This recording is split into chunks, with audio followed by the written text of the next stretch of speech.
Hi everyone, welcome back to a brand new video. Today we're going to look at all the different ways that we can split the pack. So getting those reds open, getting the balls into play is going to help you along the way to making those bigger breaks.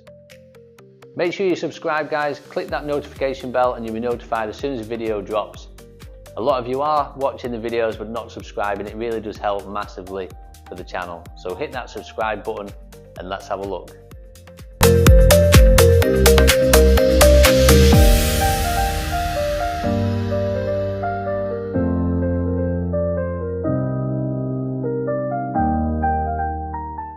So when we talk about splitting the pack, there's obviously different ways that we can do it. We can split them off the bolt colours. There's a couple of ways off the blue, a couple of ways off the black as well. So we're going to go through the most common ones that you're probably going to be faced with and hopefully getting you splitting the pack a little bit better. Obviously, whenever we go into the reds, we all know you can think you've hit them great, but you still might not land on anything, and that's just the nature of the game.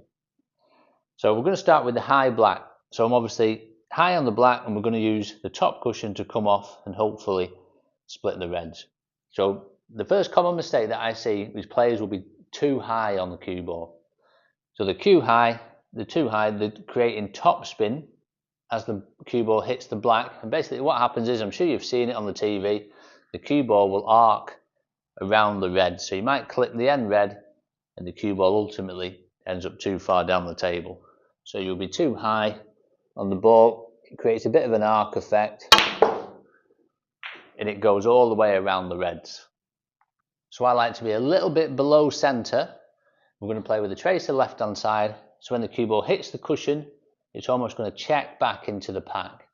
So whenever we play with bottom on the cue ball and it hits a cushion, it will always come off the cushion faster than it does playing with top. If you're playing with top, obviously once it hits the cushion, the top spin is still trying to go forward and fighting against the cushion. So being a little bit lower, tracer left, cue ball comes off the bottom rail and we get straight into the pack and you don't get that arc effect and ultimately miss the pack. So now we come to probably my personal favourite of splitting the pack, especially from the low black. So now we've got a low on the black and now we can use that arc, as in that first shot when I said about playing too high and you get the arc and it bends around the reds. Now we can use that to our advantage. So if we go high on the cue ball, as soon as it makes contact with the black, the cue ball is going to bounce off the black, come wider first, and then it will arc into the reds. I'm going to play with a little tracer left hand side just so when it hits the cushion, it just comes back more on this line. So high on the cue ball, tracer left hand side. When you get down on the shot, it probably looks like you're going to miss the end of the reds, but I promise that you won't.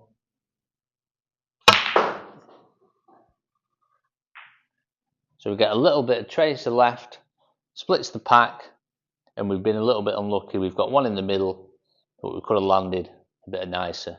But a lot of the reds have moved, and that's what you get with that shot. So now let's have a look at splitting the pack from the blue. So there's a few different ways you can do it from the blue. It all depends on what angle we've got. But in this scenario, we've obviously landed just high on the blue. So we're just trying to play a straight cannon into the face of the pink and obviously open the reds. This shot probably made more famous by Stephen Hendry. He used to screw into the pink. Reds will open nicely. Ideally, we want the white to land in the middle of the table, but it's not always going to be the case. You know, like in the previous shots, we can split them perfect, but you might not land on anything anyway. So it's just about playing this the right way. So this is probably only one of the few shots where I wouldn't play with any side. Even though I've got an angle, I prefer play this a little bit more plain ball. I just feel I've got a little bit more control over the cue ball when it hits the pink. So low on the cue ball. So you're playing it as almost a screw shot into the pink.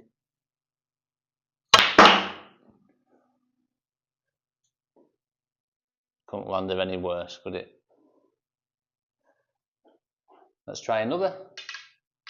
So same shot.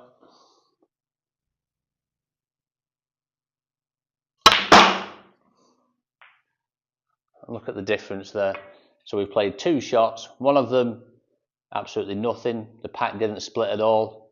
And then the second shot, I mean, I think every ball's moved. So now we're going to look at the second way of going into them off the blue.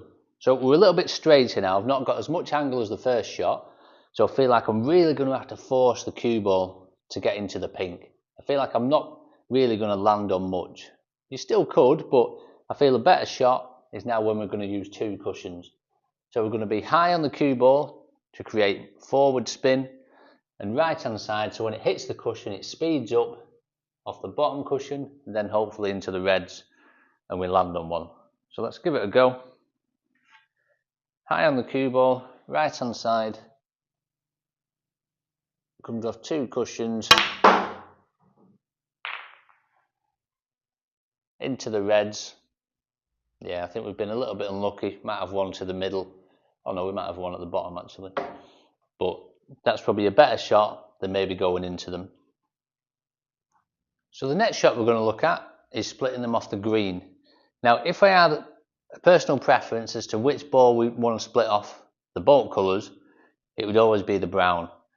We want to be just below the yellow or just below the green on the other side. I feel this gives us the best angle to come off the side cushion. You play with the tracer right from this side, then the spin will get down into the bundle. So even if we were playing off the green now, I feel like I've got to sacrifice a little bit of pace so the right hand side comes off the cushion and then has time to take before it hits the pack. If we're going to play this ball with no side at all, then you're not going to get the speed off the cushion. It's just going to come off at a more natural angle, and you probably even come a little bit narrow and miss the pack. But we're going to play a tracer right hand side. When it hits the cushion it speeds up and then it creates a bit of a wider angle to get into the reds. So low on the cue ball, right hand side, and I've hit them nice, but I feel I've not been able to hit them at as much pace as I would with playing the brown. So if we're now in this position, now we've got this shot on the brown. So I'm coming at it at a bit of a different angle. I can now afford to play it a lot harder, again with tracer right, and then get down into the pack. So a bit more pace now. Tracer right.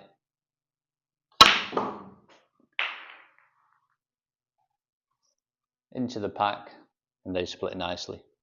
So it's always going to be my preferred option. The only problem with the brown is obviously we've only got a small window we can land for that shot to be able to be on. So more times than not it is going to be the green or the yellow, but you've just got to watch out for your pace. You can't hit it too hard or you're going to miss the pack. So there we go folks, we've got quite a few ways to split the pack from different situations. I know I've said it a few times, ultimately a lot of it is going to be down to luck. Sometimes they split perfectly, sometimes they don't, but just knowing the ways how to split them, the different ways, is going to help you improve your game and your break building. As we mentioned, when we get the balls open, then it's just about controlling that cue ball. All the hard work's done, we've got the balls open, we've got them in a good position, and it's time to take advantage. So if your break, whether your high break is 30, 40, 50, if you can get those balls open, you'll find that your breaks are going to get a lot higher. As always, if you do like the content, please like, share and subscribe. It does help massively for the channel. Coaching is available with myself here in this room on this table, so do get in touch. Obviously go and have a look at the online shop proedgesnooker.com. We've got cues, cases, tips, different accessories, so do go and check it out and let me know what you think. In the meantime, go and check out all the other videos on my channel and we'll see you soon for the next one.